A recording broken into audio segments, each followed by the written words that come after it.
আজ বৃহস্পতিবার ছিল, তাই ঘুম থেকে উঠে প্রতিদিনের মতো আমি ঠাকুর পূজা দিতে চলে আসলাম। তো প্রথমে গাছ থেকে ফুলগুলো উঠিয়ে নিলাম, আর এদিকে এসে দেখি মা ঠাকুরের বাসনগুলো মেজে একদম ঝকঝকে করে রেখেছি।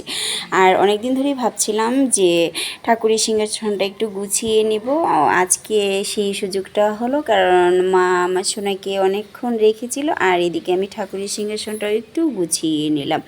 আর এইদিকে যেহেতু লক্ষ্মী পুজোও দিতে হবে, তো আমার পুজোরও বেশ অনেকটা সময় লাগছিল। আর যেইদিকে আমি লক্ষ্মীর ঘরটাও একটু ভালোভাবে সাজিয়ে নিলাম।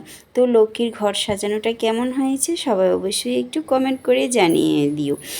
আর যেহেতু আমার ঠাকুরের সিংহাসনটাও আজকে অনেক দিন পরে গুছিয়ে নিলাম, তো ওটাও কেমন হয়েছে সবাই একটু কমেন্ট করে জানিয়ে দিও। আর আমি পুজো টুজো শেষ করে চলে এসে দেখি মা এদিকে রান্নাও কমপ্লিট করে রেখেছি। আজকে মা রান্না করেছিল বোয়াল মাছ দিয়ে বেগুন আলু দিয়ে তরকারি, আর ছিল ইলিশ মাছের মাথা দিয়ে কচুর তরকারি, আর ছিল শুটকি ভর্তা। তো যাই হোক, এই তো ছিল আজকে আমাদের বৃহস্পতিবারের শুভ লক্ষ্মী পুজো।